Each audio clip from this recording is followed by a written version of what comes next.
Evarbaş Çarpel Medya izleyicileri, Mehmet Gül'le birlikte bu hafta sonu yine sizinle birlikteyiz. Haftanın önemli olaylarını yorumlamaya çalışacağız. Mehmet Herame. Görmendi abi. Mehmet, bölge o kadar sıcak, o kadar önemli gelişmeler oluyor ki hani neleri anlatalım, neleri anlatmayalım. Evet. Vallahi yani konuları saptamakta biraz zorluk çekmeye başladık. Ne dersin? Evet, aynen öyle abi. Hem önemli hem tabii acı verici gelişmeler yaşandı son 1-2 gündür. Özellikle Evet. bu gece. Daha ne Bayağı. olacağı da belli değil, evet. Bu arada tabii Dünya Kadınlar Günü Evet. bıraktık. Onu da kutluyoruz kadınlarımıza. Umarız dünya onların istediği gibi bir dünya olur. Evet. Daha az gözyaşının, acının olduğu bir dünya. Bizim kadınların isteği tabii ki. Öyle olmasını umuyoruz. Ben de Kadınlar Günü'nü kutlayarak başlayayım söze. Bu biraz bölgedeki gelişmeleri, 4 parçada neler oldu hafta içi, evet, bu olaylara bir bakalım Mehmet. Evet. Şimdi Doğu Kürdistan ve İran'a baktığımızda İran'la Türkiye arasındaki ilişkilerin birdenbire bir gerilim yaşadığını gördük geçen hafta. Karşılıklı bir gerilim oldu ve karşılıklı açıklamalar oldu. Diplomatları çağırmak, Dışişleri Bakanlığı'na çağırmak falan, bunlar gelişti. Bayağı ciddi şeylerdi bunlar. Bunun şeyine baktığımızda, nedenlerine baktığımızda yani Türkiye'nin Dışişleri Bakanı İran'ın bölge politikasının yanlışlığından bahsetti bir toplantıda. Bundan sonra bu gelişmeler başladı. Bu şimdilik duruldu gibi ama İran'la Türkiye'nin gerginliği bir süre daha herhalde önümüzdeki günlerde devam edecek gibi. Laskiye'de yaşanan olaylarla ilgili İran bir açıklamada bulundu. Yeni Suriye yönetiminin tüm etnik grupların güvenliğini, haklarını korumakla yükümlüdür dedi. Böyle bir açıklama yaptı Laskiye'deki olaylarla ilgili. İran Dışişleri Bakanlığı bir açıklama yaptı. İran'da müthiş bir su krizinin başladığını dile getirdi. Orada da bir su krizi var. Bayağı önemli bir konu çünkü böyle çok sesli bir şekilde dile getirmeye çalışıyorlar. Bir de biliyorsun bu Trump'la Hamenei arasında bir mektuplaşma olduğu söyleniyordu. İran bunu yalanlıyor. Yani böyle bir mektuplaşmanın olmadığını söylüyor ama Trump tarafı da olduğunu söylüyor. İran tarafı da bunu yalanlıyorlar. Böyle gelişmeler oldu bölgede. Evet. Rojava'ya baktığımızda Mehmet, merkezi Suudi Arabistan olan ve Mekke kentinde bulunan Dünya İslam Birliği, ki buna rabıta diyorlar. Adı rabıta, Dünya İslam Birliği'nin adı rabıtadır. Suriye hükümetinin burada en çok üzerinde burada bir toplantı yapıldı. Arapların bir toplantısı yapıldı. Laskiye'deki olaylar için de tamamen mezhepsel bir tutum takındılar.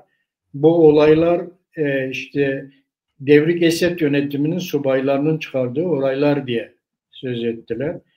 Ve bunu kınadıklarını söylediler. Arap Birliği. Evet. Aynısını Şar'a da söyledi. İşte rejimden kalan güçler Suriye halkına karşı saldırdı diyor.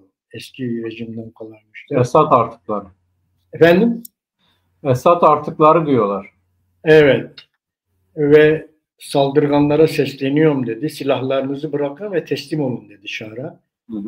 Öyle şey diyor. Aleviler de soykırımına uğradıklarını, oradaki Nasturiler de soykırıma uğradıklarını ve yaklaşık 1700 kişinin burada yaşamını yitirdiğini söylüyor. Oradaki Nasturi diyelim adını, onların şeyleri. Nusayri, evet. Nusayrilerin böyle bir açıklaması var. İsrail Suriye'deki dostlarımızla bağımızı güçlendireceğiz diye hafta başında bir açıklama yapmıştı. Mazlum Abdi de ona bu bizim moral kaynağımız olur dedi. Onu olumlu karşıladığını söyledi. Enekes'e yaptığı açıklamada Afrin'de Arapların göçünün devam ettiğini, Araplar geri dönüyor dedi. Özellikle Bilbil bölgesinde 90 Arap evi vardı dedi. Şimdi bu evler 15'e düştü dedi. Araplar Afrin'den çekiliyorlar dedi. Zaten bunlar öyle taşınma olarak getirilmişlerdi orada dedi. Enekesi Suriye hükümetinin izlediği dışlama politikasının krizi derinleştireceğini söyledi. Onlar da hani bu olayların özellikle oradaki o toplantıdan sonra, ulusal diyalog toplantısından sonra diğer grupların kendini dışlanmış hissettiğini ve bu da krizi derinleştireceğini söylüyor. Bu arada Suriye Anayasa Hazırlık Komitesi'nden biri konuştu. Bu da gazetecilere yaptığı bir açıklamada idari özellik dahil her şey masada dedi. Anayasa Komisyonu'nun şeyinde. Bu 2 gündür Laskiye çevresinde yaşanan olaylarla ilgili de Suriye Gözlem Komitesi SOHOR'un açıkladığı bir açıklama var. 830 Alevi katledildi deniyor. 250 tane de Esed gücü 250 tane Esed gücü, 231 tane de güvenlik görevlisinin yaşamını yitirdiğini ve toplam 1311'e vardığını söylüyor bu şeylerin. ABD Merkez Karargahı CENTCOM, DSG'nin IŞİD'in hücre liderini Suriye'nin Şeil bölgesinde yakaladığını duyurdu. Geçen. Bu da bir gelişmeydi. Fransa Dışişleri Bakanlığı Suriye'deki olayların bağımsız bir grup tarafından soruşturması gerektiğini açıkladı Fransızlar. Ürdün'de biliyorsun bugün bir toplantı vardı. Ben de son dakikaya kadar o toplantının sonuç bildirgesi üzerine bulmaya çalıştım. Evet, son dakikada açıkladılar. Türkiye, Ürdün, Lübnan, Mısır, Irak, Lübnan, Suriye. 5 ülke. Ürdün'de bir toplantı yaptılar. Bu 5 ülke IŞİD'le birlikte ortak mücadele edeceklerini söylüyorlar. Bu Türkiye'nin bir tezi. Türkiye şey yapıyor. Türkiye bunu daha önce de gündeme getirmişti. Yani bu SDG'nin cezaevlerini artık bölgedeki güçlerin denetlemesi gerektiğini, SDG'ye gerek kalmadığı falan gibisinden bir tez ileriye sürüyordu. Şimdi bununla ilgili Türkiye bir atak yaptı. Ürdün'de 5 ülkeyi birlikte getirip ki bu ülkelerin hiçbirinin yaptırım gücü yok Mehmet. Yani orada işte Ürdün var, Lübnan var, Suriye var. Bunların hiçbirinin yaptırım gücü yok. Irak var. Böyle bir güçleri o işi üstlenebilecek kapasitede ülkeler değiller. Değiller yani hiçbirinin ve uluslararası koalisyon güçlerinin de bunlara güvenip o cezaevini hele Suriye'ye falan terk etmeyi Suriye'nin de içinde olduğu bir komisyona terk etmelerdi. Yani bence çok doğru bir politika değil bu. Tutacağını da sanmıyorum bunu. Yani politikanın doğruluğundan çok bu ülkelerin onu gerçekleştirme ihtimali var mı sorusu boşta kalıyor. Evet yani o anlam gerçekçi değil yani reel değil olay. Evet. O anlamda söylüyor. Güneyden baktığımızda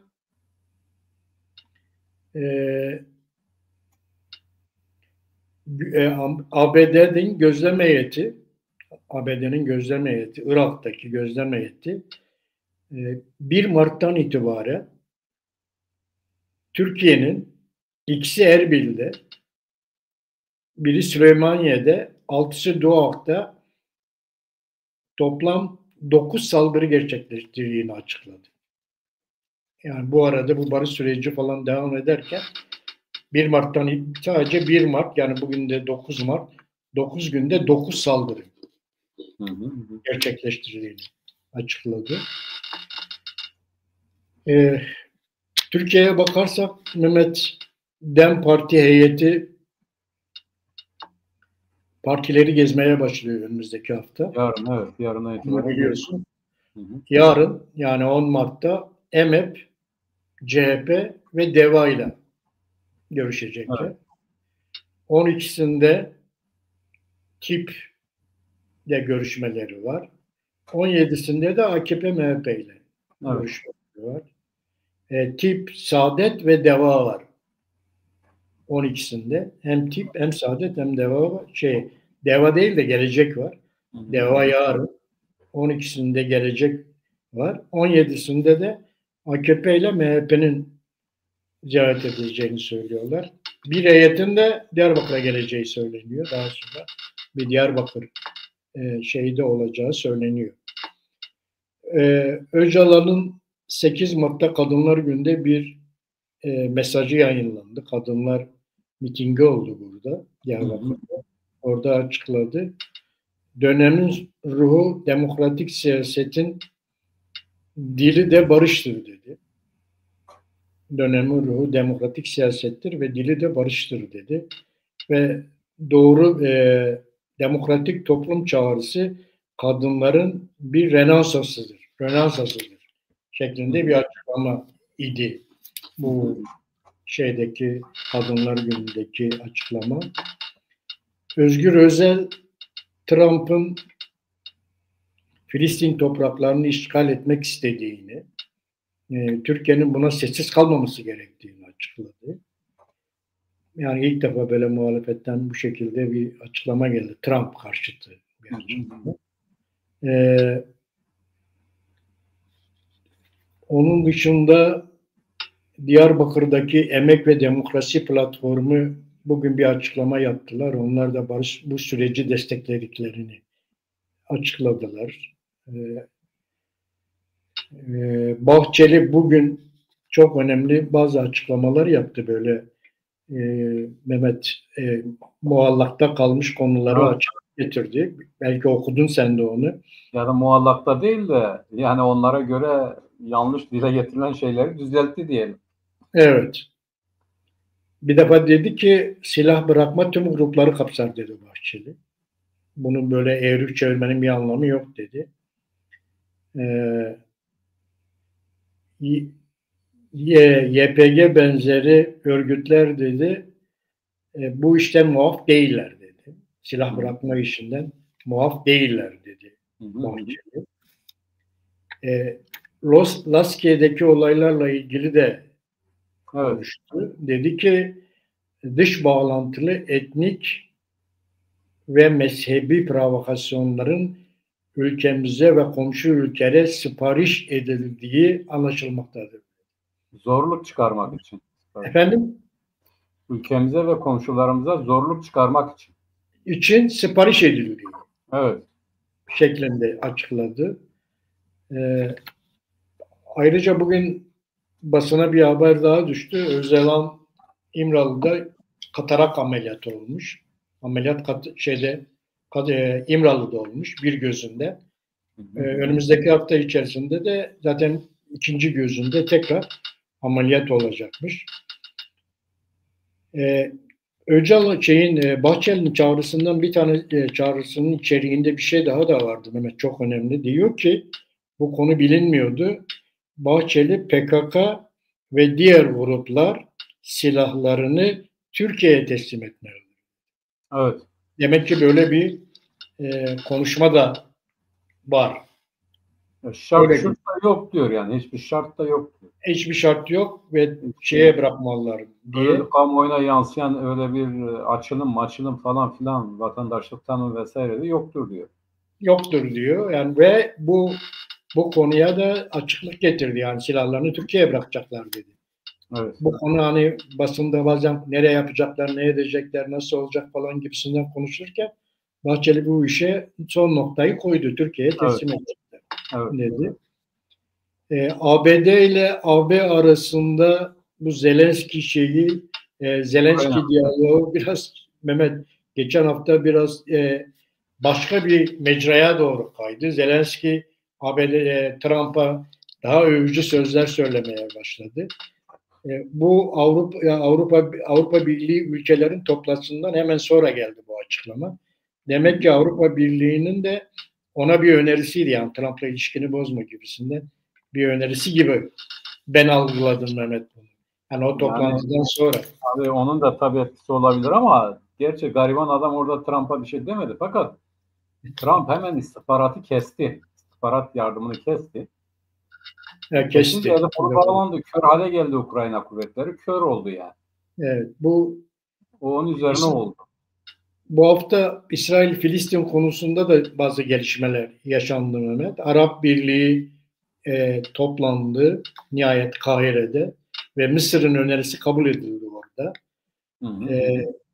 Bu Trump'ın önerisi vardı, işte Filistinliler ülkeyi terk etsinler önerisine karşı çıktı Arap Birliği. Yani birincisi bu. Yani böyle bir çözüm düşünülemez dedi.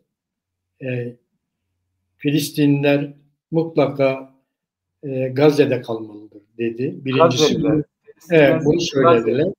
Evet, bunu söylediler. İkincisi, Filistin'de iki devletli çözümün en doğru çözüm olacağını da söylediler. Evet. Arap Birliği üyeleri. Bu arada Çin devreye girdi Mehmet. Çin devreye girdi. Çin Dışişleri Bakanı bir açıklama yaptı. O da çok ilginçti. Gazze Filistinlilere aittir dedi. Evet. Gazze Filistinlilere ait. Amerika'nın olduğu her yerde artık Çin de var abi. Ve şeyi söyledi Çin, Mısır ve diğer Arap ülkelerinin öncülüğündeki planı destekliyoruz dedi. Evet. Bunu açıkladı. Filistin'i Filistinliler yönetmeli dedi. Böyle bir açıklamada bu da vardı. Ve Filistinliler kendi aralarında birlik kurmalı dedi. Yani işte iki örgütün bir araya gelmesi anlamında bir şey söyledi. Evet. Evet. Yine Arap Birliği Genel Sekreteri açıklama yaptı. Filistin halkının göçe zorlanmasının mantığı olmaz dedi. Böyle bir şey düşünülemez dedi. Evet. Gazze'nin inşası sakinlerinin topraklarında kalmasıyla mümkün olabilir.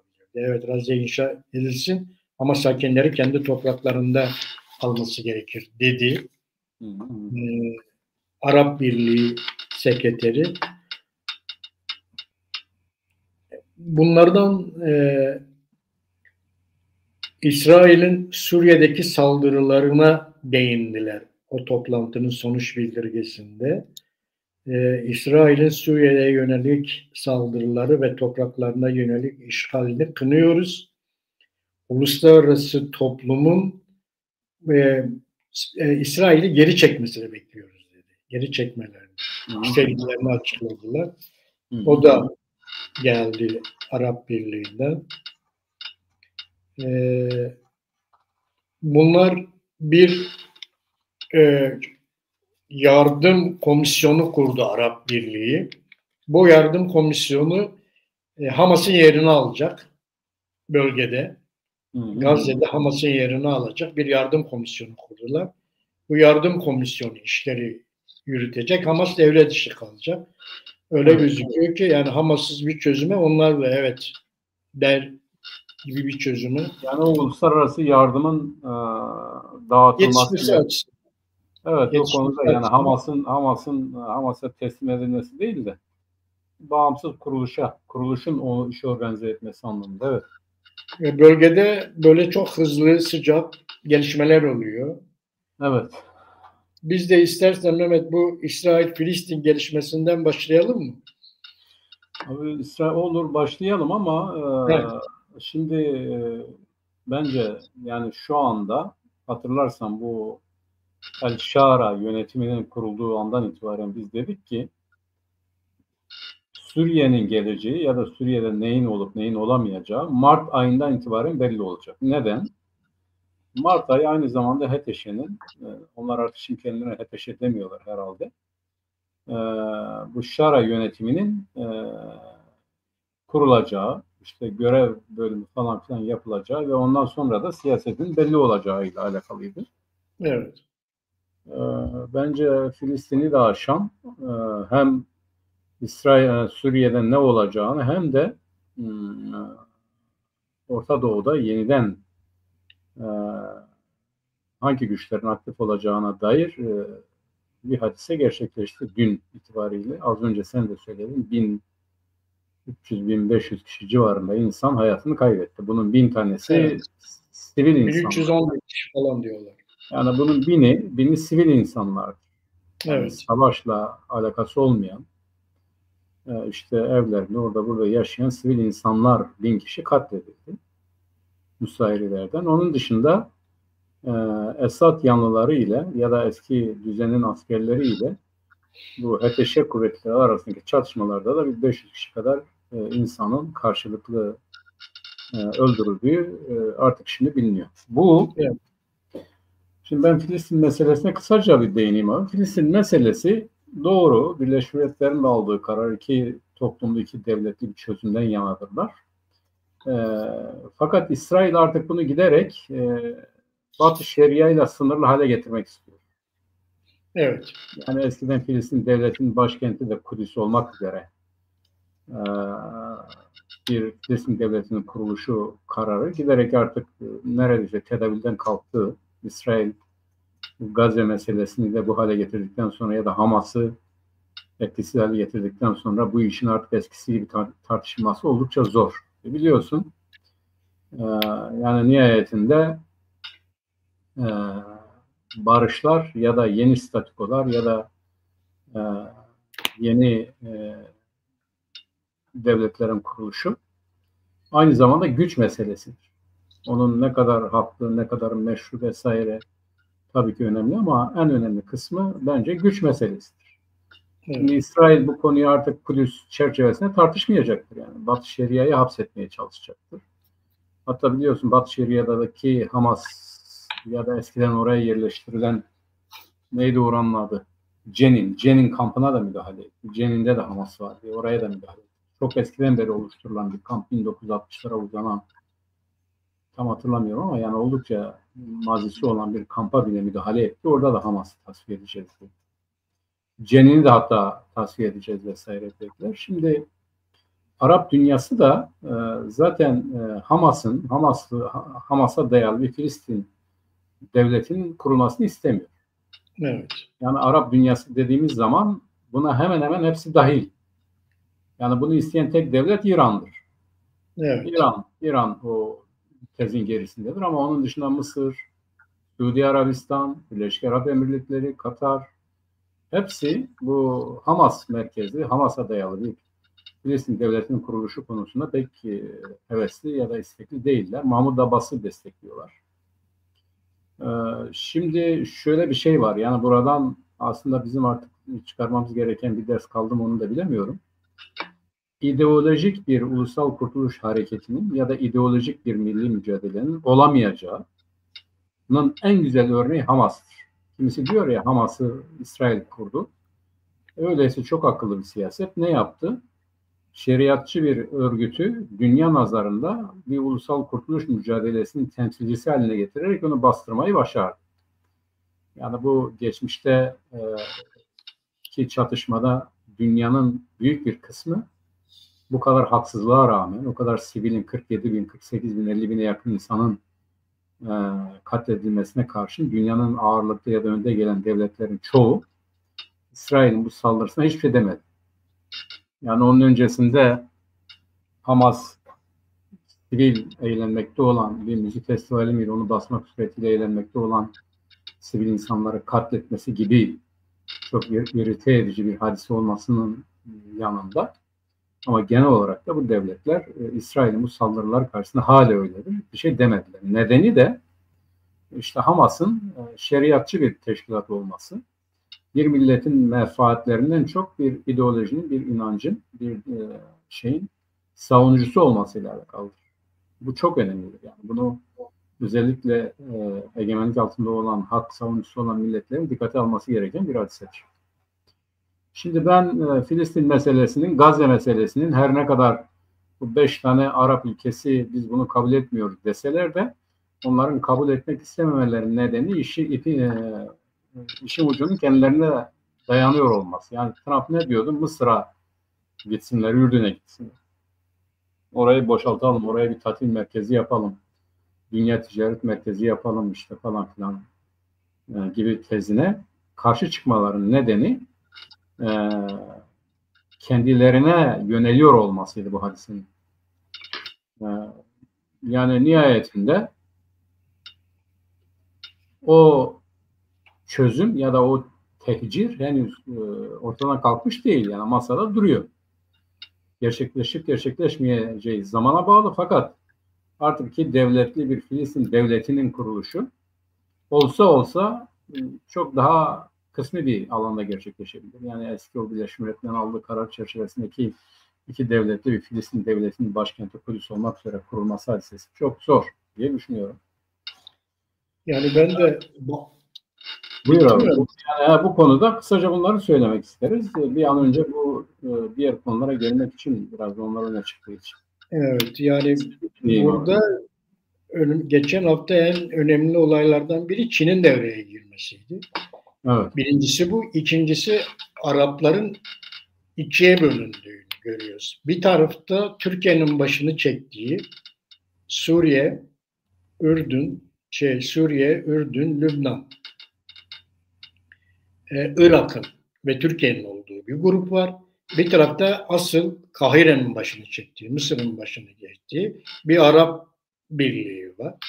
Bu ortaya çıktı ki bu iki grup birlikte hareket etmiyorlar. Birlikte bölgeye bakışları, dış ilişkilerinde, dış işleri siyasetlerinde birbirinden ayrı oldukları gözüküyor. Özellikle Kahire'deki grup ilk defa böyle bir ses verdiler. Yani bu İsrail, Filistin, Gazze olaylarının olmasından sonra ilk defa bir yanıt verdiler. Ve burada hani Gazze'nin boşaltılmaması gerektiğini, işte iki devletli çözümün gerçek olduğunu, ancak bununla çözülebileceğini anlattılar. Bu arada Çin de müdahale etti ve Çin de Arap Birliği'nin getirdiği politikanın arkasında olduğunu, onun doğru olduğunu söyledi. Tabii. Ek olarak da iki Filistinli grubun birleşmesi gerektiğini söyledi. Yani birini dışlayan bir tavır takınmadı. Yani her ne kadar sanki böyle Kahire merkezli çıkışta Hamas'ın tasfiyesi gibi bir şey düşünülse bile Çin'in getirdiği öneride Çin onların politikalarını Filistin politikalarını desteklediklerini açıklamasına rağmen bir taraftan da iki grubun bir araya gelmesi gerektiğini açıkladı. Öyle bir gelişme oldu. Tabii daha yani bu oradaki olay bir defa Hamas'lı bir çözüm beklenmiyor gibi öyle gözüküyor. Öyle Şimdi ne derse desin abi, realite mümkün değil yani. Böyle bir şeyin olması ihtimali yok. Hamas'la hiç kimse bir araya gelmez. Evet. Hamas'la bir ortak çözüm olmaz, mümkün değil. Zaten Filistin ikiye bölünmüş durumda. Evet. Yani bu şartlarda bile Hamas ve Filistin devletinin kuruluşu konusunda ortak bir, ancak ne olabilir? Yani öbürlerinin görüşlerine katılmak şartıyla olabilir. Yani bir birleşik Filistin. Artık şimdi Filistin de birleşik değil yani. Evet. Yani bunu İsrail'de yaşayan Filistinliler bile diğer Filistinliler gibi düşünmüyor. Yani evet. Gerçekçi olmak lazım. Evet. O açıdan yani öyle gözüküyor ki daha orası bir takım gelişmelere gebe gibi gözüküyor. Bir takım şeyler tabii olacak orada. Tabii. Birileri tasfiye olacak orada. Evet. Öyle gözüküyor. Önümüzdeki günlerde bunu hep beraber göreceğiz. Zaten Abbas da Kahire'deki toplantıya gitti. Orada yani Arap Birliği de Abbas'ı evet, destekliyor. Oraya gitti. Yani Türkiye'nin başını çektiği diğer gruba pek şey yapmadı. Yanaşmadı oraya. Mümkün değil. O tarafa gelmedi. Evet. Yani orada öyle bir gelişmeler oluyor. Şimdi ikinci konu Mehmet gelelim. Bu Suriye'deki gelişmelere biraz değinelim. Biraz değil, çok önemli abi. Bence Evet. esas yani savaş şimdi başladı. Evet. Suriye'nin ne olacağı hadisesinin düğümü ya da ne diyelim yani bugün işte bütün Suriye'ye ilişkin soruların cevap bulacağı hadise gün itibariyle başladı. Evet. Şimdi birincisi şu, bu olay nedir? İkincisi bu olayın iç bağlantıları ve uluslararası bağlantıları. Üçüncüsü SDG'nin bundan sonraki rolü ne olabilir? Evet. Şimdi bu çatışmaların özeti nedir? Yani bu 1000 kişi, 1000 sivilin öldürülmesi belli. Bu İdlib'den giden cihatçı çetelerin, bu şeriatçı çetelerin zaten direkt sivil halkı hedef alarak katletmesi hadisesidir. Bu bir. İkincisi ise kimi insanların yani HTŞ yönetimi tarafından kimi insanların derdest edilmesi için düzenlenen operasyonlar neticesinde pusuya düşürülüp öldürülen HTŞ kuvvetlerine intikamın alınması için HTŞ devletinin oraya müdahalesi ve Esad işte eski Suriye devleti kuvvetleriyle çatışması hadisesidir. Bu başladı ve bu devam edecek. Neden devam edecek? Çünkü HTŞ iktidara geldiği zaman özellikle bu Lazkiye, bu Tartus bölgelerinde yani Arap Alevilerin bulunduğu bölgelerde kendilerinin silah bırakacağı, bu yönetime zaman tanıyacakları, herkesin muhatap alınacağı bir yönetim kurulması için fırsat vereceklerine dair açıklamaları oldu bu iki bölgeden yani Batı Suriye'den. Ama neyle sonuçlandı? İşte bu Mart ayı itibariyle ne olacaksa olacak diye dediğimiz hadiseden itibaren de HTŞ, bu El-Şara yönetimi, siz kayıtsız şartsız bize biat edeceksiniz. Bütün silahlar devletin elinde olacak. Burada bizim egemenliğimiz tesis edilecek, buna biat edeceksiniz gibi bir saldırıyla iş koptu.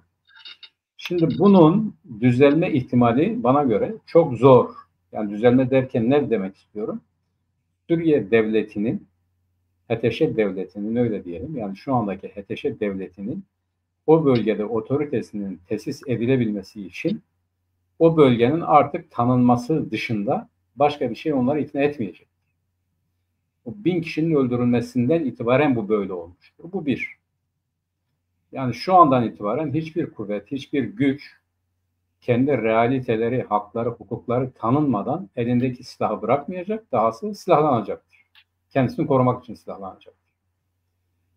Şimdi tezler var. Kimisi diyor ki yani bu HTŞ'yi patlayıp patlamak isteyenler, örneğin az önce sen de söyledin, Arap ülkeleri HTŞ'nin yanında olduklarını beyan ettiler. Sen mezhepçi bir açıklama dedin. Öyledir. Evet. Çünkü Lazkiye'deki hadiselerin arkasında ya da HTŞ birliklerini pusuya düşürüp öldürenlerin arkasında İran'ın olduğu söyleniyor. Yani İran yeniden oradan bir kalkışma başlatmak istiyor. Zaten Hamene'nin açıklamalarda oldu. Yani siz nasıl buna boyun eğersiniz şeklinde biz sizi desteklemeye hazırız gibi. İran bu işin arkasında var diyorlar. Onun ötesinde Himeymi üstünde şey var zaten, Rusya var. Siviller oraya sığınmışlardı. Rusya yeniden aktif hale geliyor. Yani aktif hale geliyor derken bir gereklilik olarak ortaya çıkıyor. Doğal olarak diyorlar ki Rusya da bu işin içerisindedir.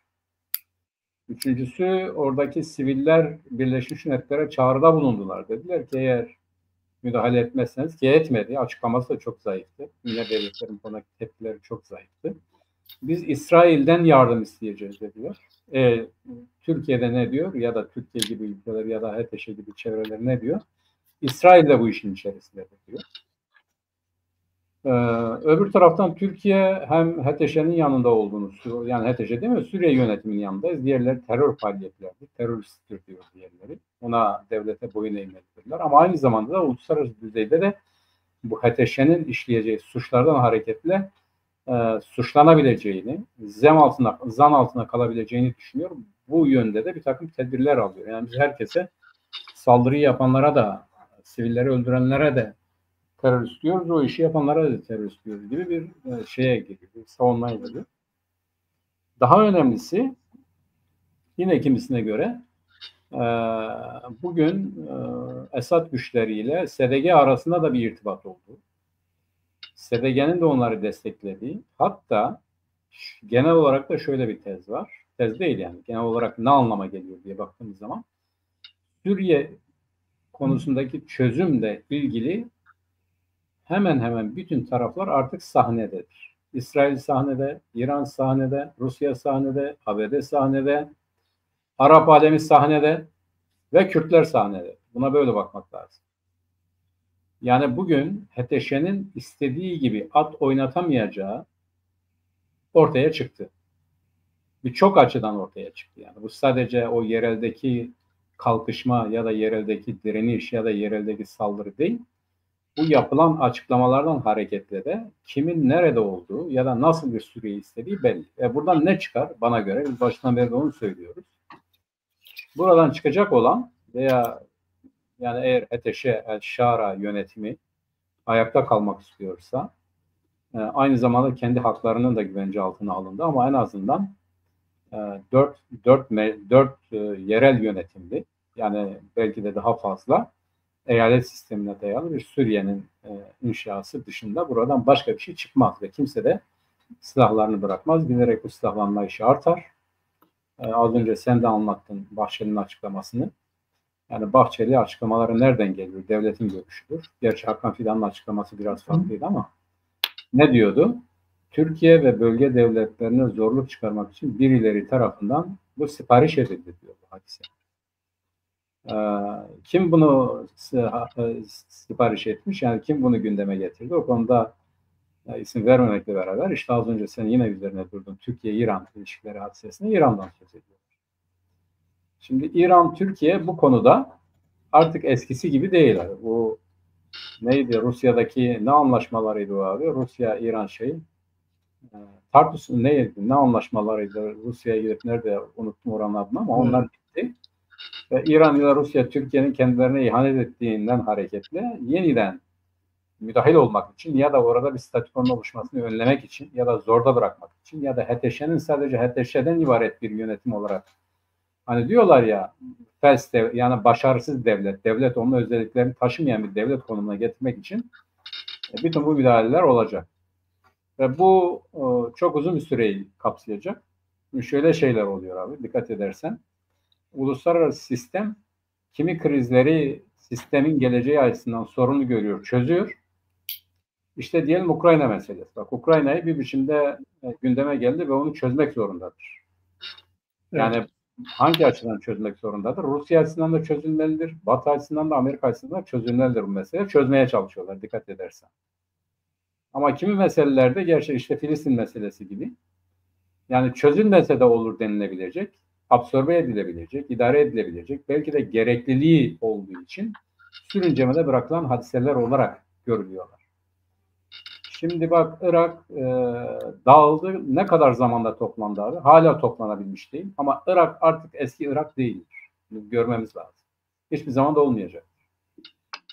Şimdi gelelim Suriye'ye. Ben Suriye'nin eski Suriye ya da Birleşik Suriye olabileceği konusundaki o işte bir takım öngörülerin artık gerçekleşemeyeceğini düşünüyorum. Suriye daha uzun bir süre bu geçiş aşamasına kalacak. Belki de her zaman böyle geçiş aşamasında olan bir ülke konumunda kalacak. Ve giderek her bir bölge kendi içerisinde belli bir istikrara kavuştuktan sonra aynı zamanda kalıcılaşacak. Her ne kadar adı Suriye'de olsa da fiiliyatta farklı kesimlerin kendilerini yönettiği, kendi kuvvetlerinin olduğu ama hiçbir zaman da merkezi hükümetin güçlenmediği bir Suriye olarak devam edecektir. Böyle göreceğiz. Yani şu andaki göstergeler çünkü HTŞ yönetiminin demokratik bir yönetim kurması, herkesin olduğu gibi kabul etmesi, onlarla uzlaşması ve onun üzerine bir rejim kurma mantalitesi, anlayışı, zihniyeti yok. Yani bu yetenekte, bu donanımda, bu siyasal anlayışta kadrolar değil bunlar. Bakın ilginç bir görüş de şudur. Kimisi diyor ki bu hadise El-Şara'nın El-Şara'nın kapsayıcı vizyonuna karşı yapılmış bir hadisedir. Yani o böyleydi, böyle olmak istiyordu. Birileri bunu çizdi. Yani sen böyle olamazsın. Sen gevşedin, sen değiştin, sen bu değişiklikle ya da bu şeriattan uzaklaşarak bir rejim kuramazsın. Eğer kurarsan bak biz bunları yaparız diyorlar. Ve bugün İdlib'de hala uluslararası çok ciddi silahlı güçler var. Bu İdlib'den gidip bu Lazkiye'deki hadiseleri yapan İdlib'deki kuvvetler, devlet de gidiyor tabii de. Ama daha çok İdlib'deki kuvvetler, o insanlara yapılan zulümler, o insanlara yapılan işkenceler, katliamlar hep bu çetelerin eseri. Yani HTŞ devletinin de izin verdiği ya da destek verdiği bu çetelerin eseri ve bu çeteler HTŞ'ye de yani bu nedir? Modern Suriye'nin kuruluşuna da ki öyle bir şey olma ihtimali yoktur. Karşı olan çetelerdir. Ve bunların çoğu da uluslararası düzeyden gelmiş. Yani Tacikistan'dan gelmiş, Özbekistan'dan gelmiş, hatta Doğu Türkistan'dan gelen orada savaşan çeteler var yani. Silahlı kesimler, gruplar var. Onun için Suriye meselesi bence yeni başladı ne olacağı konusunda. Yarın öbür gün de hemen çözülebilecek mesele değil. Kürtlerin bu süreçte bütün muhalefet güçlerle, bütün muhaliflerle diyalog içerisinde olarak farklı bir güç, farklı bir ağırlık oluşturması bence çok önemli bir siyaset olacaktır. Ancak böyle bu ağırlığın konmasıyla beraber eğer düzgün bir Suriye olacaksa olabilir. Aksi takdirde zor. Silahlar bırakıldığı anda işte bu çetelerin Alevilere yaptığı gibi Kürtlere de aynı muamele yapılacaktır diye düşünüyorum. Doğru, ben de katılıyorum Mehmet. Yani bu çatışmalı süreçlerde veya böyle uluslararası politikalarda olmazsa olmaz bir kural vardır. Derler ki getirdiğiniz çözüm sorunun bir parçası olmasın. Evet. Şimdi Suriye'de eğer bir çözüm gelecekse o çözüm gerçekten çözüm olmalı. Eğer sorunun bir parçası olacaksa o bir çözüm değil. Yani evet. Eğer bugün Şara hükümeti eski Suriye'den bir ders almamışsa, hala oradaki en ilkel üniter devlet pozisyonunda bu işi çözmek istiyorsa zaten bu sorunun kaynağıydı. Bu sorunu çözmeye yönelik bir şey değil, olay değil. Asıl mesele o kaynağı ortadan kaldıracak yeni çözümlerin ortaya getirilmesidir. Şimdi burada Suriye'de şu an iktidarda bulunan bu HTŞ grubunun üzerinde de büyük bir baskı var. Yani bir taraftan bölge devletlerinin baskısı var. İşte Rusya'nın bir baskısı var. Uluslararası koalisyonun bir baskısı var. Ve burada bu yolu bulup o eski Suriye'nin yerine yenisinin monte edilmesi çok önemlidir. Yoksa eski usullerle yeni yapılmaz. Bu evet. Sorunu çözmez. Sorunun getirdiğiniz çözüm sorunun bir parçası olmaya devam eder. Burada yapılması gereken şey bellidir. Yani bir defa çoğulculuk esas alınmalı. Eğer Suriye'de bir şey oluşturulacaksa çoğulculuk esas alınmalı. Bu çoğulculuk esas alınmadan bu işi çözemezler yani. Mümkün değil burada yanaşmalar. İkincisi Arap ülkelerinde özellikle bu Kahire'nin başını çektiği Arap ülkelerine baktığımızda yani onun tarihsel şeyine baktığımızda, geçmişine baktığımızda özellikle Nasır döneminde Arap milliyetçiliğinin daha önde olduğunu görüyoruz. Ama sanki burada Arap mezhepçiliğinin daha önde olduğunu görüyoruz. Yani o Arap'la beraber öyle oldu, evet. Ama mezhepçilik çok önde. Yani mesela işte bu Laskiye'deki oraylara bakışları tamamen bir mezhep bakışı olarak görüyorlar. Yani HTŞ'yi kendi mezhebine daha yakın görüyor. Oradaki Nuseyrileri kendi mezhebine daha uzak olarak görüyor ve öyle açıklama yapıyorlar. Yani evet. Bu tavır da Arapların bölgesel siyasette başarıya ulaşmaları mümkün değil. Böyle mezhepsel bakış açılarıyla falan buradan bakmaların mümkün değil. Zaten etkin rol de oynamıyorlar böyle baktıkları için. Etkin bir rol de oynamıyorlar. Şunu görüyorlar yani bölgede çözüm Amerikasız olmaz. Yani bir defa Amerika işin içinde olacak. Hiçbir zaman da olmamış bölgedeki çözüm. Yani Amerika işin içinde olmadan bunu bir çözümlemek çok kolay değil. Son sözü gene onlar söyleyecek gibi gözüküyor. Yavaş yavaş. Şimdilik daha oraya gelmedi. Yani bu Suriye gündemine gelmedi. Suriye'ye gelmedi. Suriye ile ilgili bir şey söylemiyor. Açıklama yapmıyor. Çünkü onu bu Ukrayna meselesini çözdükten sonra ele alacaklar. Evet, yani Trump görüşmesi, Trump-Putin bir, görüşmesi. bir o var. Bence bir de yani Türkiye'ye tanıdıkları bir zaman var. Yani sen bunları eğer bu grupla birlikte Suriye'ye de doğru bir çözüm getirebilecek misin, getiremeyecek misin şeyi vardı. Türkiye'de bu konuda çok böyle yaptırım gücü yok bence. Yapamıyor yani bunu. Zaten Arapların büyük bir kısmını karşısına aldı. İran'ı karşısına aldı. İşte şimdi yanında bir Ürdün var, Lübnan var, işte Irak var. Yani bunların hiçbiri böyle güçlü ülkeler değil. İşte bugün bir toplantı yaptılar Ürdün'de. İşte 5 ülke katıldı. Bunun başını Türkiye çekiyor. İşte Dışişleri Bakanı oradaydı, Genelkurmay Başkanı oradaydı, MİT Başkanı oradaydı. Yani böyle güçlü gittiler Ürdün'e. Ama orada sadece şey çıktı, bir karar çıktı. O kararda da işte bu SDG'nin elindeki IŞİD kamplarını biz beşli bir koalisyon kuracağız ve kendimiz IŞİD'le mücadeleyi devralacağız gibisinden bir şey yaptılar. Ama bir sonraki toplantıyı bir yıl sonra ertelediler. Şimdi abi zaten Türkiye'nin bütün derdi SDG'nin yani Amerika Birleşik Devletleri'nin SDG ya da CENTCOM'un SDG'ye yüklediği misyonu boşa çıkarma misyonu. Evet, doğru. Diyor ki siz IŞİD'e karşı mücadele mi ediyorsunuz? Biz varız. Evet. Siz buradaki kampların yönetimi diyorsunuz? Biz varız. Yeter ki SDG'ye, PYD'ye bu misyonu vermeyin, onları desteklemeyin. Bak bu çok önemli. Türkiye'nin bir tek tezi bu. Yani şimdi Lübnan dedin ya abi. Evet. Ya Lübnan'da bu İsrail Hizbullah'ı toz duman etti. Şimdi Hizbullah'ın sesi çıkmıyor. Ama bu cenaze töreninde sen dikkat ettin mi stadyumda? Evet. Yeniden çok ciddi bir katılım var ve Hizbullah bir toparlanırsa bu HTŞ bu kadar rahat edemez. Evet, doğru. Yani Hizbullah'ın bu darbe aldığı zamanlarında HTŞ böyle ortalıkta kimse yokken geldi iktidar oldu.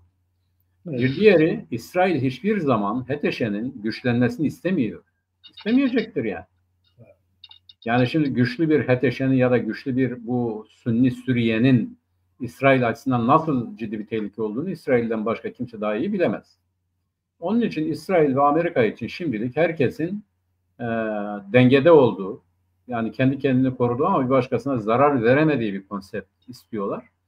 Türkiye Suriye üzerinde çok ciddi bir etkide bulunamaz. Neden biliyor musun abi? Çünkü parayı veren düdüğü çalar lafından hareketle Suudi Arabistan. Yani bugün Suriye'nin ekonomisini ya da para nereden geliyor? Yani bugün HTŞ nasıl iktidarda kalıyor? Suudi Arabistan'dan onun desteğiyle ayakta kalıyor ve Suudiler de Münih Konferansı'na dedikleri gibi biz yeniden Suriye'yi bir başka güce kaptırmak istemiyoruz. İran'a kaptırmıştık. Ondan kurtardık. Türkiye'ye kaptırmak istemiyoruz diyorlar. Şimdi yine de nihayetinde olay şudur. Bu bir güç meselesidir. Bu güç dediğimiz zaman komplike bir güçten söz ediyoruz. Yani ne diyor?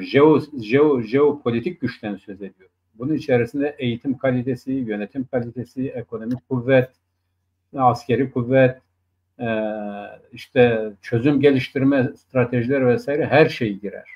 Şimdi Türkiye bu kabiliyette olan bir ülke değil. Yani Türkiye'nin kendisi zaten Suudi ya da Arap sermayesine muhtaç bir ülkedir.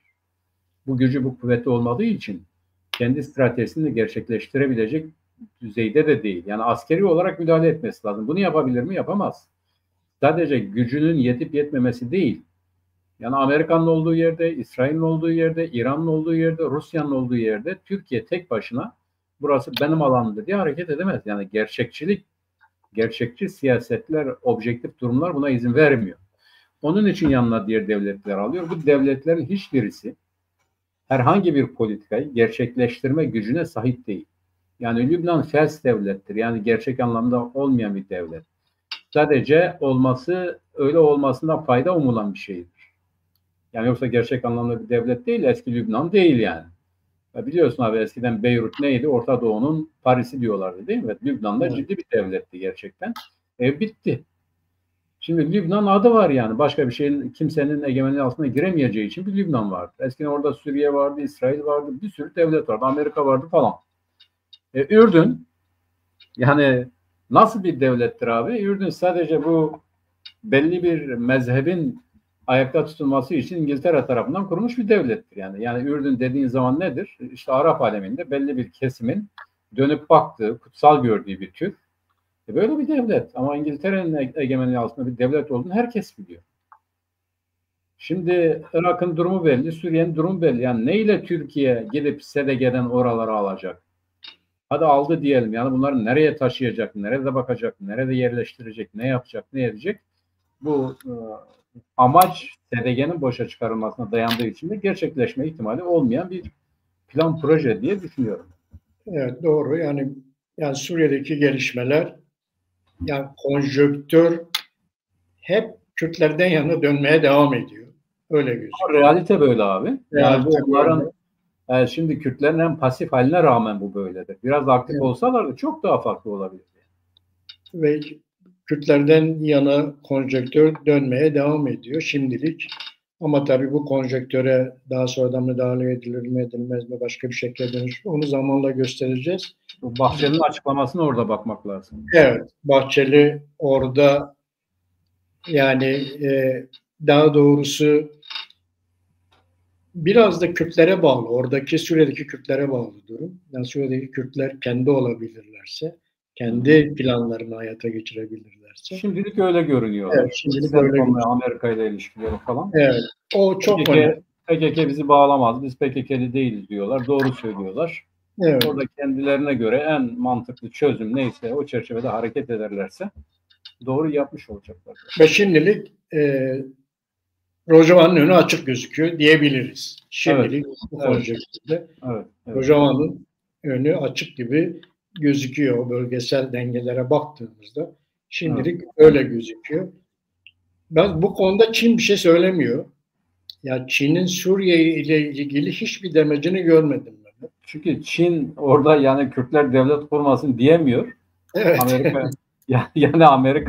Amerika'nın olduğu yerde bir zaman Küba öyleydi ya abi, hatırlıyorsun. Yani Amerika neredeyse işte diyelim Amerika geldi, illerici bir hükümet destekledi. Hemen Küba diyordu ki biz karşı taraftayız. O gerici hükümet olmuş. Önemli Saddam'ın mesela desteklemesi.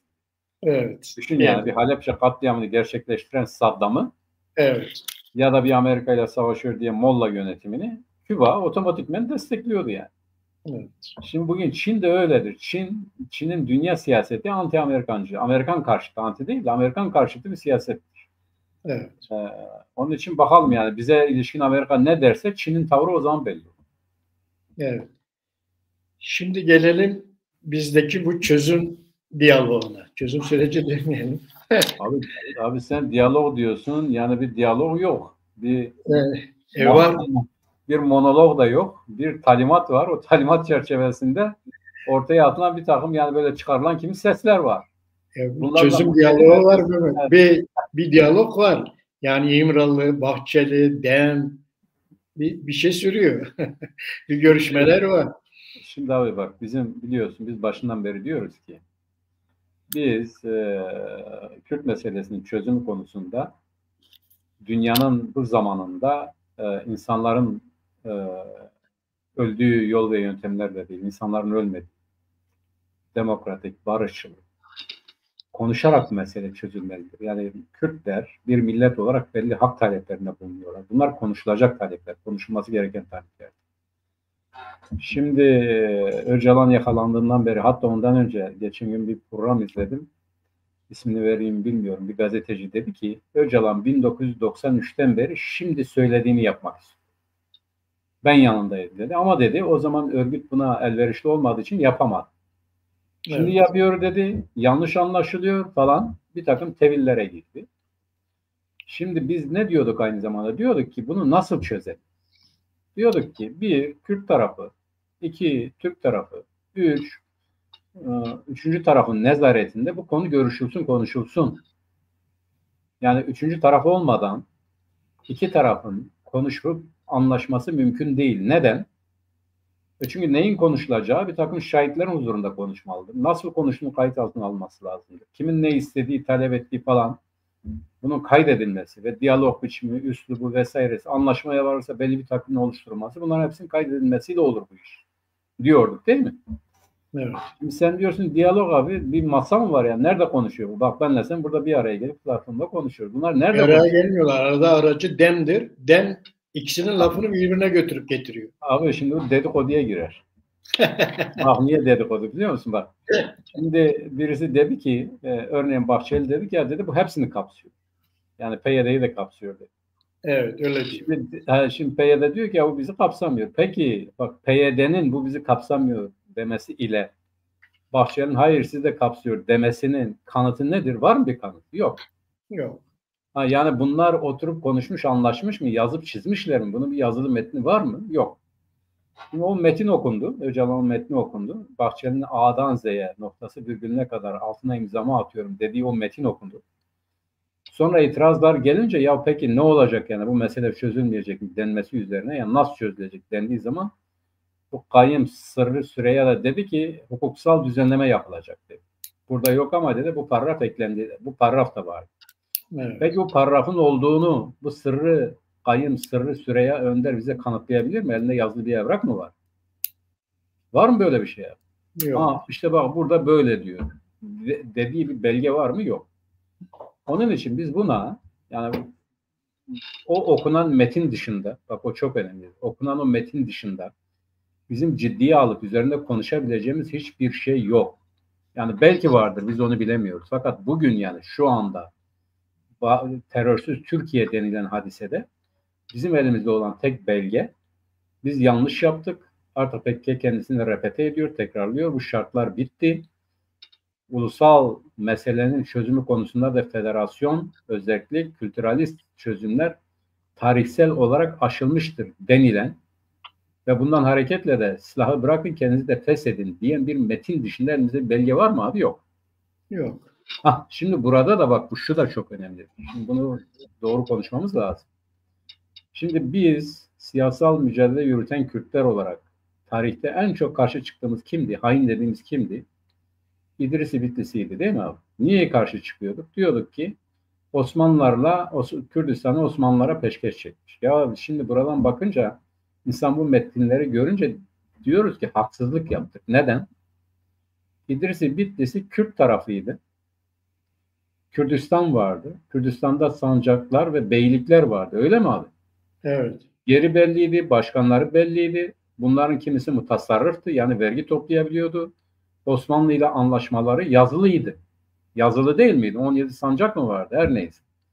Sancak beyleri belliydi. Hatta bak yani bugün Desim sancağı vardı. O Pir Hüseyin başındaydı. Şimdi Desim sancağı bile kendi hakkıyla, hukukuyla, kültürüyle, diniyle, inancıyla vardı. Doğru mu? Evet. Şimdi bunun kayıtları var mı? Var. Kuydu var mı? Var. Yöneticileri var mı? Var. Anlaşma var mı? Var. Bunu kanıtlayabiliyoruz, konuşabiliyoruz, söyleyebiliyoruz. Şimdi şu anda senin yani bu diyalog, barış görüşmeleri dediğinde taraf var mı abi? Ben Kürdüm diyen biri var mı? Yani Kürt tarafı ile Türk tarafı ya da Kürt tarafı ile Türkiye Cumhuriyeti Devleti diye bir evrak ya da bunu ifade eden bir görüşme, bir muhataplık var mı? Var mı abi? Yok. Şimdi bak yani bu Kadınlar Günü'nde bile bu kadınlarla ilgili ne diyor? Diliniz barış dili olmalı. Ya kadının ne yani Dünya Kadınlar Günü'nün kutlanmasının dili savaş dili midir? Ondan bile Türkiye Cumhuriyeti Devleti'ne yönelik olumsuz bir mesajın çıkarılması istenmiyor. Bak orada deniliyor ki esası şudur. Bir, silah bırakın. İki, bizim siyasal bir talebimiz yok. Üç, devlet ve toplumla kaynaşın diyor. Devlet ve toplumla kaynaşın. Türk-Kürt ittifakı diyor. Böyle bir şey de yok yani. Yani biz Türkiye Cumhuriyeti Devleti'yle ve toplumuyla kaynaşmak üzere elimizdeki siyasal talepleri, kullandığımız araç ve yöntemleri tatil edin diyor ve bunu yapıyorlar ya da yapacaklar. Her neyse.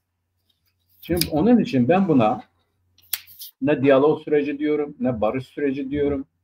Bu tasfiye sürecidir. İşte Kayyum Sırrı Süreyya Önder ile Pervin Buldan'dır. Bunlara işte diyelim bir Ahmet Türk de eklendi. Bir zamanlar biz diyorduk ya sizin elinizde parti kalmaz olur mu ya öyle bir şey yok diyorlardı. Bu sadece milliyetçiliğe karşı alınan bir tedbirdir. Yoksa artık Kürtlerin mücadelesini geriye itme imkanı yoktur deniliyordu. İşte bugün Kürt mücadelesinin tasfiye edildiği ve bu tasfiye ile de belli kayımların görevlendirildiği hadisesidir. Şimdi olay bu.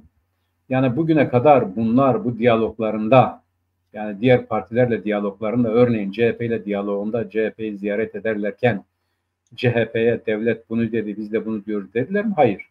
Öcalan hiçbir şey istemiyor. Bu iş tasfiye edilecek. Siz ne diyorsa herkes dedik. Vallahi biz bir şey demiyoruz. Allah diyoruz bu işe. Yani yapsın dedi, yani buna itiraz edeceğiniz bir şey yoktur. Şart şurt yoksa tamamdır dediler. Bugün CHP neye itiraz ediyor? Diyor ki sen diyor bir süre, bir yıldır görüştün, anayasa komisyonu kurmuşsun. Demek ki sen bir şeyler verdin. Onlar da diyor ki hayır biz bir şey vermedik. Her şey yeni başlıyor. Anayasa komisyonu varsa bunu ne yapacağız? Şimdi olacak diyor. Bundan sonra olacak. Ama tek şartları var. Bütün bu PKK kendisini feshetmeden, silahları devlete teslim etmeden bunların hiçbirisi yapılmayacak. Öyle değil mi abi? Evet. Yani mesele bu. Diyor ki hele bir yürüyün, bir görelim. Elinizde hiçbir şey kalmasın. Bu iş bitti diyelim. Bitti dedikten sonra devlet baba artık size ne hak etmişsiniz ya, ne verecekse verecek, yani vermeyecekse de vermeyecek diyor. Yani. İşin esası, özeti bu. Ya da o metinden bizim anladığımız bu. Ya da anlama değil de yani o metnin bize söylediği böyle bir şeydir. Onun için bence o gerçek zeminlerde kalmak lazım. Ve buradan da tabii Kürt milliyeti buna uyacak bir hali yok. Yani APO'dan önce de bu mücadele vardı. Sonra da olacaktır. İyi tarafı şudur. Bu zaten saçma bir hal almış. Yani hem demokratik Türkiye deyip hem insanları ölüme göndermek zaten absürt bir olaydı. Bunun bitirilmesi iyi bir şeydir. Ama demokratik zeminlerde, barışçıl zeminlerde Kürt halkı kendi taleplerinin mücadelesini verecek ve adım gibi eminim ki bunu da alacaktır. Bundan sonra Kürt milletinin ne DEM'i takip etmesi gerekiyor, ne Öcalan'ı dinlemesi gerekiyor, ne de o tayfadan herhangi birinin sözüyle hareket etmesi gerekiyor. Bakın bugün bizler yıllardır diyoruz ki barışçıl yöntemlerle bu işin çözümü mümkündür. Bundan sonra Kürt halkının mücadelesinin çözüm platformları Kürdistani partilerdir. Bu partilerin güçlenmesi, bu partilerde Kürt halkının toplanması ve bunlar üzerinden kendi mücadelesini yürütmesi gerekmektedir. Artık olmayan, bugün sadece devletle kaynaşın, devlete teslim olmak dışında bir şey önermeyen siyasi partiler Kürt halkının mücadelesine öncülük edebilecek partiler değildir. Bu tarihsel tecrübeye baktığımız zaman bunu görüyoruz. Hiçbir zaman olmamıştır, bundan sonra da olmayacak. Tez elden bunları terk etmek, bunları devletle baş başa bırakmak gerekmektedir. Kürt milletinin yapacağı en doğru şey budur. Bir an önce o safları terk etmeli, Kürdistanlı partilerin saflarına toplanmalı ve kendi mücadelesini kendisi bizzat vermelidir. Bakın bunu tartışmaya bile izin verilmiyor abi. Yani tartışın bu nedir ne değildir diye bir şey yok. Talimat yani. Gidin kendinizi fesledin. Bitti. Hani bir de demokratik katılım, demokratik ulus, demokratik toplum diyor ya.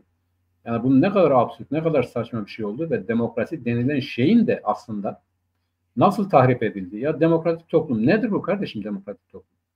Bu demokratik toplum dedi, yani şu andakinden farkı ne olacak? Yani bize onu söyleyin. Bakın Cem Boyner ne diyor? Diyor ki demokrasi eğer Kürtlerin de ayrılabileceği bir rejimse ama ben mutlu olacaksam ben bundan yanayım diyor.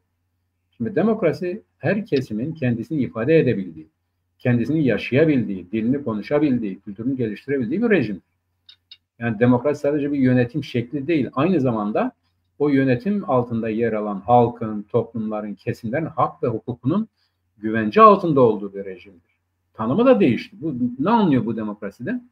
Anladığı tek şey emir ve talimatların yerine getirilmesi, Türkiye Cumhuriyeti Devleti'nin birlik, bütünlük, yekliği, tek devlet, tek millet, tek bayrak, tek vatan falan.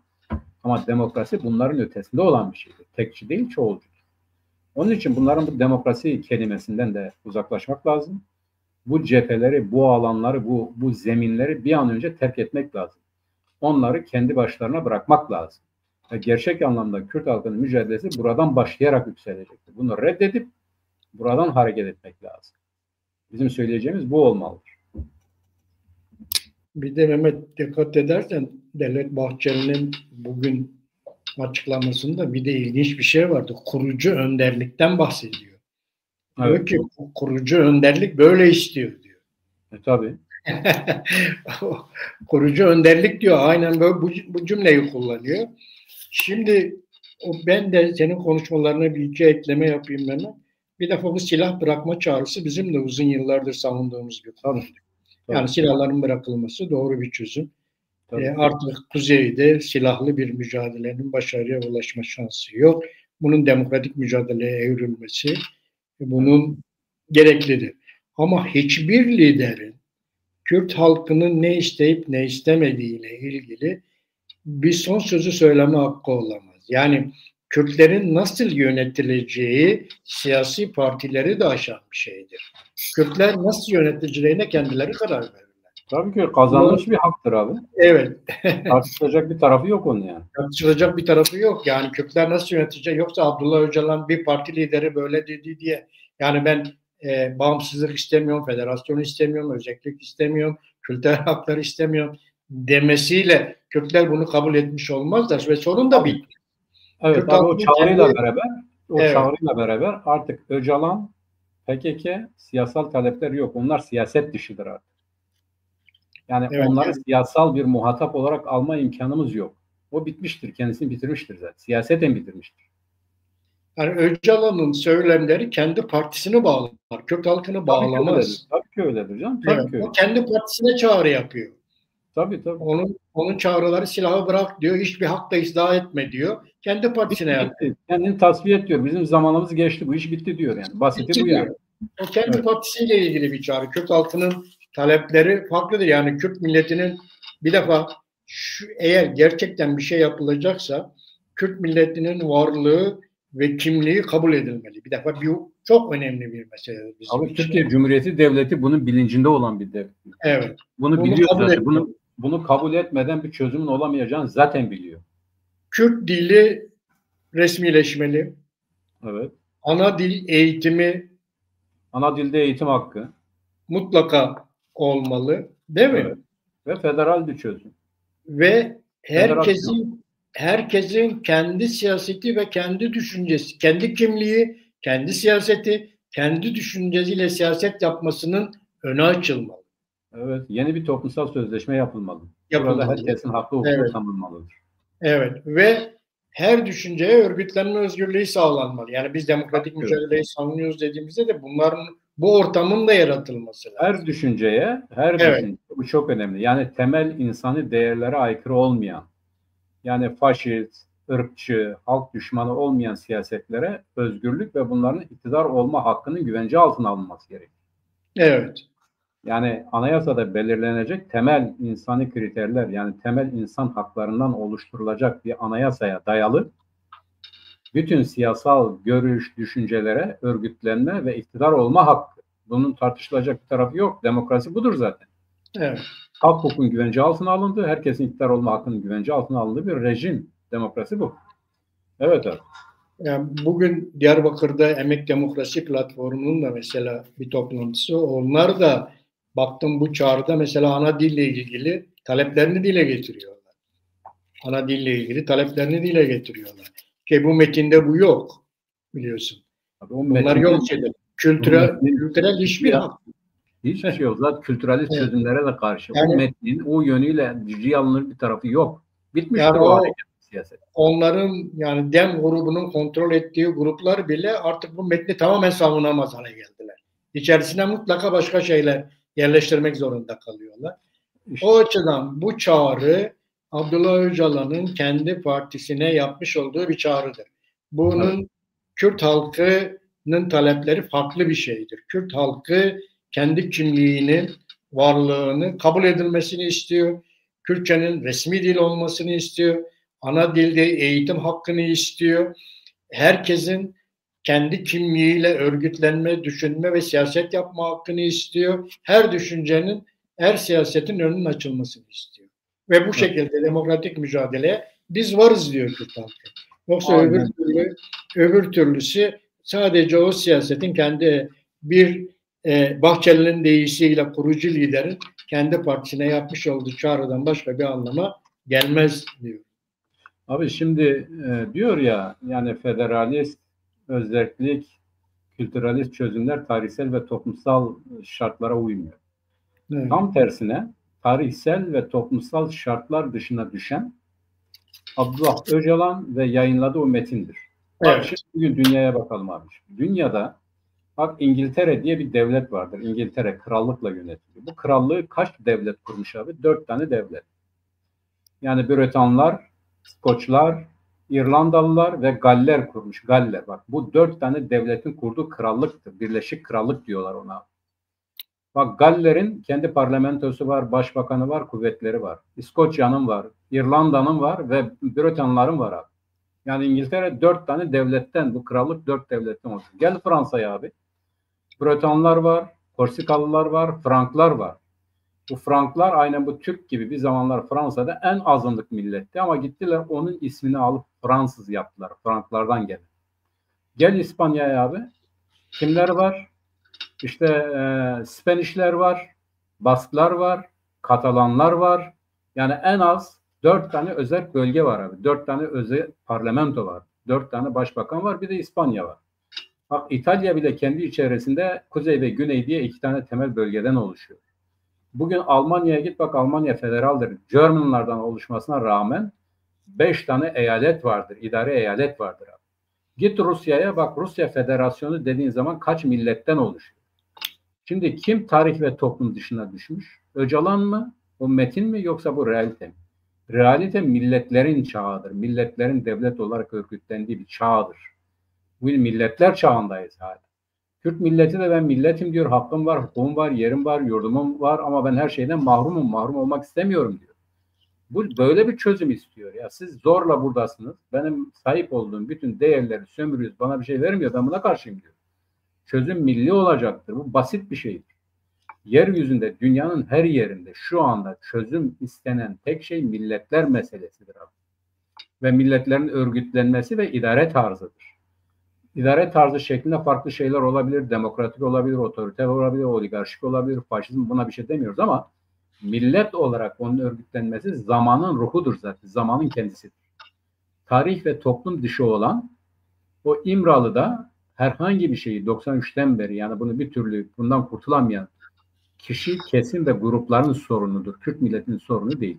Kürt milleti bu sorunu olan çevreleri, grupları, kesimleri kusup atmalıdır. Bunların Kürt milletinin bünyesinde bir yeri yoktur artık. Yani bizim böyle konuşmamız lazım. Çağ dışına, toplum dışına düşen bunlar Türkiye devletiyle bütünleşmelerine, onda kaynaşmalarına bizim hiçbir itirazımız yoktur. O onun kendi özgür iradesi, kararıdır. Devletle bütünleşiyor mu, hemhal mi oluyor, katılıyor mu, yöneticisi mi oluyor, idarecisi mi oluyor, hizmetkarı mı oluyor, bizi ilgilendiren bir taraf değil. Kürt milleti kendi kendini yönetmek için hak mücadelesine devam edecek. Aynen öyle. Yani orada şunu söyleyebiliriz. Bir ulusun, bir halkın nasıl yöneteceğine kendisi karar verir. Evet. Yoksa bir parti liderinin gücü yetmez buna karar vermeye. Kürtler kendi karar verecektir. Aynen. Hem kuzeyde, hem güneyde, hem batıda, hem doğuda mutlaka kendi o halk, mesela güneyde bir referandum yapıldı. Kürt halkı ben bağımsızlık talep ediyorum dedi. Evet, ben kendi kendimi idare edebilecek kadar yeterliyim dedi. Evet, yani orada bir parti lideri KDP veya YNK buna karar vermedi. Halkına gitti, bunu halkına sordu. Halka karar verdi. O yüzden bu işler bir halkın nasıl yönetileceği, bir milletin nasıl yönetileceği o milletin kendisine verdiği kararla geçerli ancak meşru olur. Yoksa diğeri meşru değildir. Evet, evet. Uluslararası da bir meşruiyeti yoktur diye. Yok. Evet. Evet. Evet Mehmet, program süremiz doldu. Evet abi, bu Avrupa Ukrayna'yı biraz atladık, artık gelecek hafta biraz da netleşsin. Bu Trump'la biraz daha netleşsin. Ukrayna'da yani Zelenski'nin bir dönüşü oldu. Zelenski erken bayrağı çekti abi. Trump'ı övmeye başladı. Büyük önder. Mehmet Dörtyama bir soru sormuştu. Mehmet, gördün mü onu? Bu Günsiat'ın açıklamasıyla ilgili. Ben açıklamayı okumuştum zaten Günsiat'ın. Günsiat'ın ben sürece destek veriyorum dediği silahların bırakılma sürecine destek veriyorum dedi. Onu söyledi. O anlamda silahların bırakılmasına karşı çıkan kimse olmaz ya bu zamanda. Evet. Onu ben öyle anladım. Yani biz silahların bırakılmasına karşı çıkıyor ve silahların bırakılmasını biz de destekliyoruz dedi. Bu anlamda süreci destekliyoruz dedi. Ama demokratik mücadelenin de varız anlamında bir açıklamaydı benim gördüğüm kadarıyla. Şimdi bundan sonra bizim de bir şey yayınlamamız lazım. Bu demokrasi olarak başına demokrasi getirilir, çarpıtılan her şey demokrasi kelimesini arındırmak lazım. Mesela milli mücadele diyeceğiz. Milli haklar diyeceğiz. Milli hakların elde edilmesi mücadelesi diyeceğiz. Yani demokrasi mücadelesi falan filan değil de biz milli mücadelemizi, milli hakların talep edeceğiz. Biz bunu düzelteceğiz abi. Yani gerçek anlamda bugün demokrasi dediğimiz zaman milli hakların tanıdığı bir rejim. Bu doğru. Ama bizim mücadelemiz nedir dediğimiz zaman biz milli haklarımız için mücadele ediyoruz. Yani demokratik haklar ve milli hakları. Onun için bu yanlış anlam, bu dezenformasyonu, bu çarpıtmayı ortadan kaldırmak lazım. Yani son söz olarak şunu söyleyelim. Yani Kürt halkı nasıl yöneteceğini Abdullah Öcalan değil, kendisi karar verecek. Tabii. O zaten bizim gündemimizden çıktı. O tard ettiği iş yani. Evet. Artık Kürt milletin gündeminde değil. Kürt milletin lügatından da çıkmalıdır. Çıkarmak lazım. Bir şey istemeyen birinin zaten Kürt milletiyle bir alakası yok. İstediği gibi yaşayabilir yani. Evet sevgili Çarpel Medya izleyicileri, bir hafta sonu programını daha burada bitiriyoruz. Önümüzdeki hafta Mehmet Gül'le birlikte önümüzdeki haftanın güncel olaylarını yorumlamaya çalışacağız. Şevbaş Mehmet. Şevbaş abi. Görüşmek üzere yeniden.